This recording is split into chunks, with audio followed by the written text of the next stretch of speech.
जय हिंद दोस्तों, स्वागत है आप सभी का एक बार फिर से हमारे इस न्यू करंट अफेयर सेशन में। आज के सेशन में हम चर्चा करने वाले हैं कि क्या इजराइल पाकिस्तान पर अटैक करने की तैयारी कर रहा है, क्योंकि अमेरिका के बार बार सैंक्शंस लगाने के बावजूद भी पाकिस्तान अपनी हरकतों से बाज नहीं आ रहा।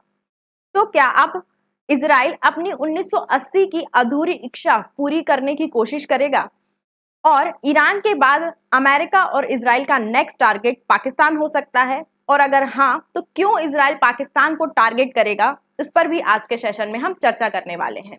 उससे पहले मेरी आपसे एक छोटी सी रिक्वेस्ट है, अगर आप हमारे चैनल पर नए हैं तो चैनल को सब्सक्राइब कर दीजिए, वीडियो को लाइक कर दीजिए, क्योंकि जितने लोग भी वीडियोस देखते हैं बहुत कम लोग होते हैं जो चैनल को सब्सक्राइब करते हैं। तो चलिए स्टार्ट करते हैं। ये तो हम सब जानते हैं कि पाकिस्तान के long range ballistic missile programme को ठप करने के लिए अमेरिका ने पाकिस्तान की 4 बड़ी कंपनियों पर सैंक्शंस लगा दिए हैं। इस पर मैं एक डिटेल वीडियो भी बना चुकी हूं। अगर आपने वो वीडियो नहीं देखी है तो उस वीडियो को भी जाकर आप देख सकते हैं, लिंक आपको डिस्क्रिप्शन में मिल जाएगी। इसी के साथ अमेरिका के डिप्यूटी एनएसए के द्वारा एक स्टेटमेंट भी दिया गया। इस स्टेटमेंट में वो ये कहते नजर आए हैं कि Recently, Pakistan has developed increasingly sophisticated missile technology, from long-range ballistic missile systems to equipment that would enable the testing of significantly larger rocket motors. If these trend lines continue, Pakistan will have the capability to strike targets well beyond South Asia, including in the United States, raising real questions about Pakistan's intentions.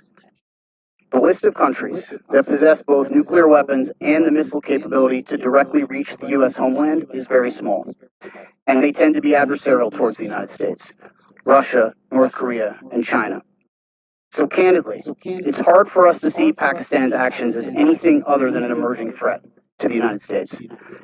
कि पाकिस्तान का long range ballistic missile न केवल दक्षिण Asia के लिए बल्कि Europe और America के लिए भी खतरा साबित हो सकता है, क्योंकि पाकिस्तान अपने लॉन्ग रेंज बैलिस्टिक मिसाइल से अमेरिका तक पर हमला कर सकता है फ्यूचर में, अगर वो ये डेवलप कर लेता है। इसीलिए हमें पाकिस्तान को इस प्रकार की long range ballistic missile develop नहीं करने देना चाहिए। साथ ही पाकिस्तान चाइना, रशिया और नॉर्थ कोरिया की तरह अमेरिका के लिए थ्रेट साबित हो सकता है अगर उसका ये जो प्रोग्राम है लॉन्ग रेंज बैलिस्टिक मिसाइल का वो सक्सेसफुल हो जाता है। क्या आपको सच में लगता है कि पाकिस्तान जैसा बदहाल देश अमेरिका पर हमला कर सकता है, अमेरिका जैसे बड़े देश को अपना टारगेट बना सकता है? तो इसका आंसर है नहीं।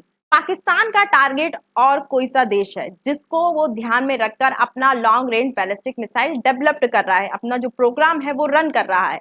अमेरिका के इस कदम के बाद से इसीलिए पाकिस्तान बहुत ज्यादा भड़क गया तथा पाकिस्तान ने अमेरिका के इस कदम को क्रिटिसाइज करते हुए कहा कि भले ही ये कदम जो है अमेरिका के द्वारा उठाया गया, जो भी स्टेटमेंट पाकिस्तान के बैलिस्टिक मिसाइल के लिए आ रहे हैं वो भले ही अमेरिका दे रहा है, लेकिन इनके पीछे इजराइल का हाथ है तथा अमेरिका जो भी कदम उठा रहा है वो इजराइल के कहने पे उठा रहा है और इजराइल का नेक्स्ट टारगेट पाकिस्तान हो सकता है। और अभी जो इजराइल है उसने इनडायरेक्टली पाकिस्तान को टारगेट करना स्टार्ट भी कर दिया, ऐसा पाकिस्तान का कहना है। पाकिस्तान के पत्रकारों का तो यहाँ तक दावा है कि इजराइल 2025 में अपना पूरा ध्यान ईरान के न्यूक्लियर प्रोग्राम को नष्ट करने में लगाएगा और अगर वो इसमें सफल हो जाता है, इसमें सक्सेसफुल हो जाता है, तो उसका नेक्स्ट टारगेट 2025 का टारगेट पाकिस्तान हो सकता है। लेकिन अगर हम चर्चा करें कि क्या पाकिस्तान के इन दावों में कोई सच्चाई है, क्यों इजराइल पाकिस्तान को टारगेट करेगा,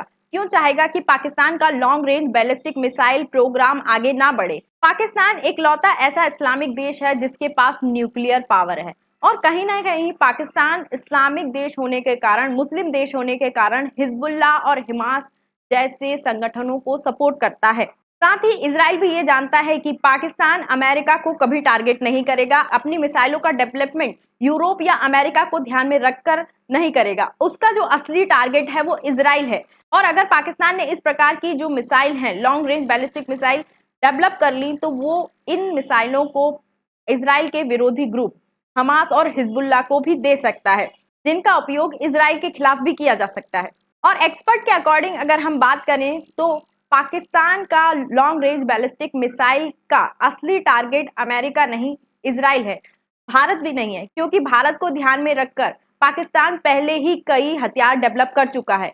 और यही कारण है कि भारत ने पाकिस्तान के लॉन्ग रेंज बैलिस्टिक मिसाइल पर अपनी कोई कड़ी प्रतिक्रिया नहीं दी है तथा पाकिस्तान के लॉन्ग रेंज बैलिस्टिक मिसाइल के चलते इजराइल पाकिस्तान को टारगेट कर सकता है। मैं आपसे एक क्वेश्चन पूछती हूँ, आप उसका आंसर मुझे कमेंट में दीजिए। पाकिस्तान इकलौती ऐसी इस्लामिक कंट्री है जिसके पास न्यूक्लियर पावर है और उसके पास कई अच्छी बैलिस्टिक मिसाइल है। साथ ही जो पाकिस्तान है वो अमेरिका और चाइना से भी कहीं ना कहीं क्लोज है।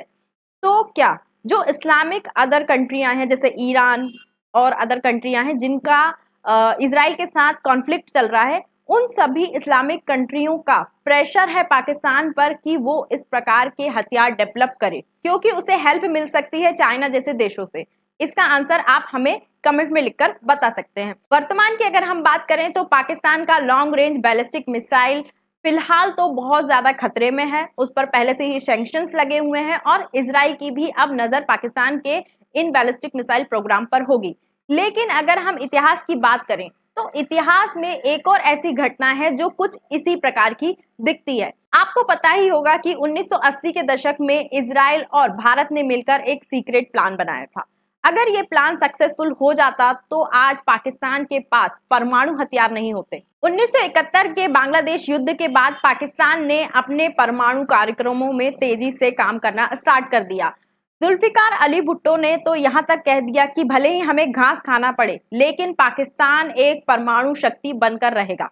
और जैसे ही इस बात की जानकारी इजराइल के साथ साथ भारत को लगी कि पाकिस्तान इस्लामाबाद के नजदीक कहुटा में अपने परमाणु हथियारों को विकसित कर रहा है, तो दोनों ने मिलकर पाकिस्तान के परमाणु प्रोग्राम को नष्ट करने की योजना बनाई क्योंकि इजराइल नहीं चाहता कि किसी भी इस्लामिक कंट्री के पास परमाणु हथियार हो। अगर इन देशों के पास, इस्लामिक देशों के पास परमाणु हथियार होगा तो उनका इस्तेमाल इजराइल के खिलाफ हो सकता है। इसीलिए इजराइल नहीं चाहता कि कोई भी इस्लामिक देश जो है वो परमाणु हथियारों से लैस हो। उसी टाइम पे इराक भी अपने परमाणु प्लांट पर परमाणु हथियार बनाने के लिए कार्य कर रहा था जिसे इजराइल ने 1981 में नष्ट कर दिया था। उसके बाद इजराइल का नेक्स्ट टारगेट पाकिस्तान था। इस प्लान के according Israeli fighter jet Bharat के गुजरात के जामनगर एयरबेस से उड़ान भरेंगे और कश्मीर की पहाड़ी रास्ते से होते हुए इस्लामाबाद के कहुटा क्षेत्र में पहुंचेंगे और वहां पर जाकर वो पाकिस्तान के परमाणु संयंत्र को नष्ट कर देंगे। पर अमेरिकी मीडिया ने इजराइल की इस प्लानिंग पर पानी फेर दिया। अमेरिकी मीडिया ने 1982 में इस प्लानिंग से संबंधित एक न्यूज लीक कर दी। उसमें लिखा था कि पाकिस्तान का जो परमाणु प्रोग्राम है उस पर खतरा है, उस पर हमला हो सकता है। कौन हमला करेगा उसमें ये बात नहीं लिखी थी, लेकिन उसको खतरा हो सकता है। इसके बाद से भारत पर कुछ प्रेशर बढ़ने लगा और भारत ने प्रेशर के कारण अपने कदम पीछे लेने चाहे, लेकिन इजराइल फिर भी पाकिस्तान के परमाणु प्रोग्राम को टारगेट करना चाहता था। पर जो मीडिया में न्यूज लीक हुई थी, जो भी योजना बनी थी, उसकी इंफॉर्मेशन लीक हुई थी, उसके बाद पाकिस्तान सतर्क हो जाता है और अपने परमाणु प्रोग्राम से संबंधित जो भी प्लांट है उसकी जगह बदल देता है तथा उसके बाद इजराइल को अपनी प्लानिंग, इस ऑपरेशन को रद्द करना पड़ा और जिसके चलते आज पाकिस्तान एक परमाणु शक्ति बन गया है। अगर पाकिस्तान की यही हरकतें रही तो क्या इजराइल पाकिस्तान पर अटैक कर सकता है? अपनी राय हमें कमेंट पर लिखकर जरूर बताइए। पाकिस्तान की बैलिस्टिक मिसाइल प्रोग्राम पर एक पूरा डिटेल वीडियो मैंने बनाया है, उसकी लिंक आपको इस वीडियो के डिस्क्रिप्शन में मिल जाएगी। अगर आपने वो वीडियो नहीं देखी है तो उस वीडियो को भी जाकर आप जरूर देखिए। आज के सेशन में इतना ही, तब तक के लिए जय हिंद, जय भारत, थैंक यू।